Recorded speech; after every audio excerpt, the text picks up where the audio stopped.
खोलो चलो पढ़ना स्टार्ट करो, नहीं, 10 मिनट उसको दीजिए। या तो आपने जो भी याद करके आए हो उसको रिवाइज करो, मतलब 2-3 मिनट का आपको टाइम है, आप रिवाइज करो। और hello everyone, welcome back to our channel. मैं हूं पूजा, आपका स्वागत करती हूं अपने चैनल पे।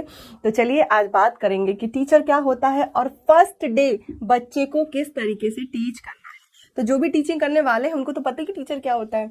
टीचर के अंदर एक आर्ट होनी चाहिए, एक कला होनी चाहिए और पेशेंस कूट कूट के भरा होना चाहिए। उसको गुस्सा आना बिल्कुल नहीं चाहिए, ठीक है। तो टीचर यदि आपको बनना है, यदि आप टीचर बन चुके हैं या बनना है, तो आपके अंदर जो भी एक गुस्से वाला जो भी कीड़ा है उसको निकाल के बाहर फेंक दीजिए। सबसे पहली बात तो ये। तो टीचर यदि आप बन चुके हैं तो आप समझ चुके होंगे कि मैं ऐसा क्यों बोल रही हूँ, क्योंकि यदि आपको गुस्सा आया तो आप वो काम नहीं कर सकेंगे जिसे आपने अपना काम स्टार्ट कर दिया है, ये काम आप नहीं कर सकते हैं। तो टीचिंग यदि करना है तो पेशेंस रखना पड़ेगा।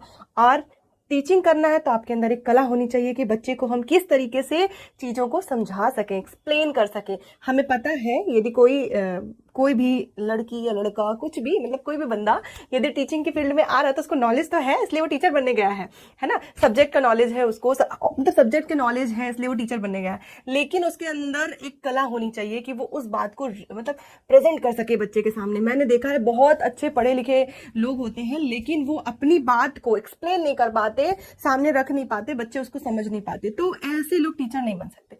आपको नॉलेज थोड़ा कम हो, आप बुक से पढ़ के भी बता सकते हो बच्चे को, लेकिन मेन काम क्या है, आपके अंदर एक कला होनी चाहिए कि आप बच्चे को एक्सप्लेन कर सके।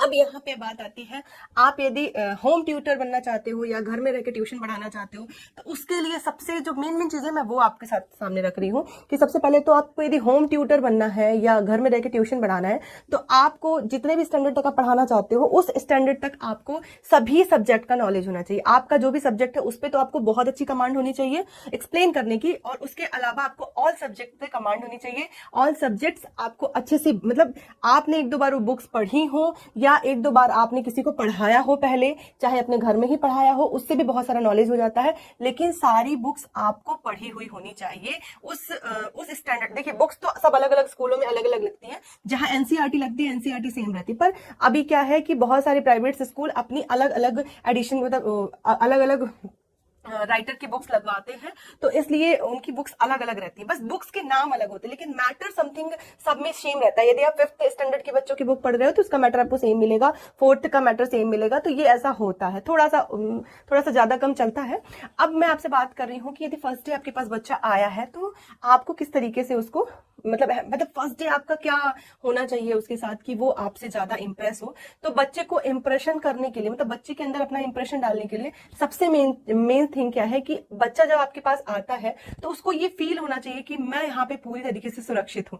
सुरक्षित का मतलब ये नहीं कि कोई किसी को मार देगा कि क्या होता है, मतलब यहाँ पे आने के बाद मैम भी बिल्कुल घर जैसी है, जैसे मेरी मम्मा है घर पे वैसी मेरी मैम है, वैसा फील कराना पड़ेगा आपको। तो वो फील कैसे होगा, जब बच्चा आपके पास आता है तो सबसे पहले तो आप उससे उसका नाम पूछिए, उससे पूछिए कि बेटा आपको सबसे अच्छा सब्जेक्ट कौन सा लगता है, आप स्कूल कौन से स्कूल में जाते हो, मतलब हर चीज आप 5-10 मिनट इसके लिए दीजिए। आप उससे छोटी छोटी चीजें पूछ लीजिए, आपके पापा क्या करते हैं, मम्मी क्या करती है, थोड़ी थोड़ी चीजें उससे पूछिए। जब आप पूछेंगे ना तो बच्चा थोड़ा सा यूज एंड थ्रो होगा आपके लिए, मतलब थोड़ा सा ये लगे कि हाँ मैम थोड़ा सा मुझसे, ऐसा नहीं कि जैसे बच्चा आया आप तुरंत से वो खोलो चलो पढ़ना स्टार्ट करो, नहीं, 10 मिनट उसको दीजिए। या तो आप उसकी कॉपियां या बुक देखते हुए भी आप ये सारे क्वेश्चन उससे कर सकते हैं।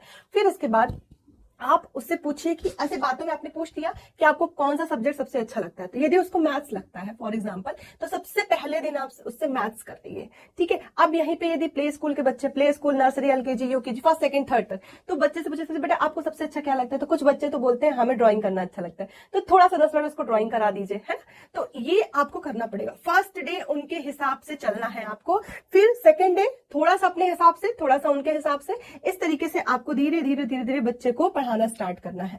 अब कुछ लोग ये पूछते हैं कि जैसे हम तो स्कूल में अलग अलग पीरियड्स रहते हैं कि अभी मैथ्स का पीरियड आया, फिर साइंस का, फिर इंग्लिश का, फिर इस तरीके से बहुत अलग अलग पीरियड रहते हैं, तो उस पर हम पढ़ा लेते हैं अलग अलग सब्जेक्ट। लेकिन जब हम ट्यूशन पढ़ाने भेज रहे हैं बच्चे को या पढ़ा रहे हैं तो वहां पे 1.5 घंटे का समय होता है, या 1 घंटे का, या 2 घंटे का, कहीं कहीं 2-2.5 घंटे का भी टाइमिंग देते हैं, फीस के हिसाब से वो वेरी करता है। तो यदि आपके पास 1.5 आवर है, 1.5 घंटे का समय है, तो सबसे पहला काम आपको क्या करना चाहिए कि बच्चे ने जो भी लर्न किया है, जो भी आपने उसको होमवर्क दिया था लर्निंग के लिए, हर दिन एक नियम बनाइए कि हर दिन उसको लर्निंग के लिए जरूर देना, हर दिन वो लर्न करके आए, कुछ ना कुछ तो याद करके आए, चाहे एक क्वेश्चन ही याद करके आए, पर हर दिन वो याद करके आए। ठीक, एक रूटीन ही बनाना है आपको बच्चे के लिए।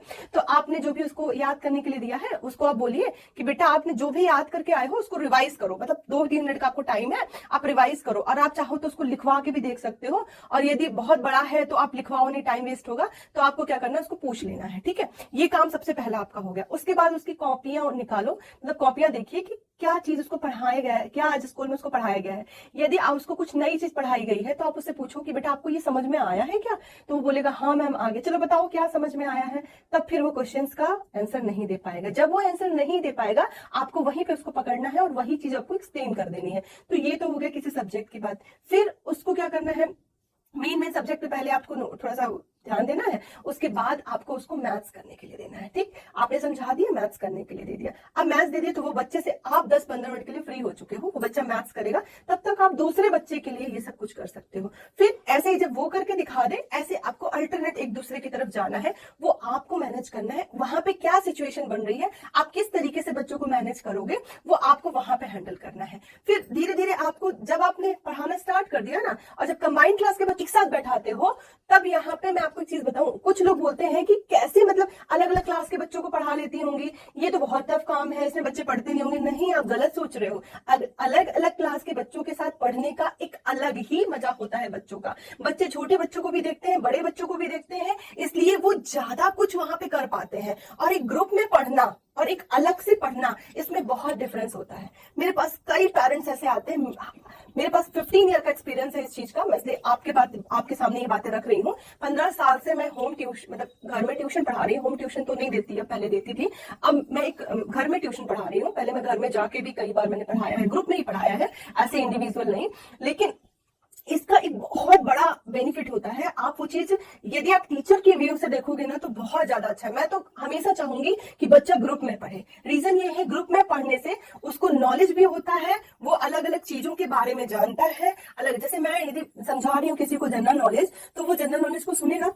मैंने किसी बच्चे को स्क्वायर रूट याद करने के लिए दिया है, तो मैं उसको भी बोलूंगी तुम भी स्क्वायर रूट याद करके आना। यदि आपका बच्चा टेबल कर लिया है तो उसको स्क्वायर रूट बनना चाहिए, क्यूब रूट बनना चाहिए। तो वो सब चीज ग्रुप में ही हो सकती है। और ग्रुप में बच्चा पनिशमेंट से डरता है। यदि आपने उसको पनिशमेंट दिया है तो उसको ये लगेगा अरे यार उसके सामने मेरी इंसल्ट हो जाएगी, वो मेरा फ्रेंड बन चुका है, तो वो उससे भी उसको थोड़ा सा फर्क पड़ता है और वो उससे भी चीजों को करके आता है। डांट खाने से भी डरता है बच्चा ग्रुप में। यदि बच्चे डांट लेंगे, क्या होगा, मार लेंगे, क्या होगा, ये चीजें बहुत ज्यादा वैल्यू करते हैं। तो मैं इसलिए कहूंगी कि ग्रुप स्टडी बहुत अच्छी होती है। और आपको किस तरीके से बच्चों को पढ़ाना है ये मैंने आपको पहले बता दिया। तो चलिए मिलते हैं नेक्स्ट वीडियो में। ऐसे वीडियो आते रहेंगे और बहुत सारे नॉलेज में आपको देते रहूंगे। Thank you for watching my next video में।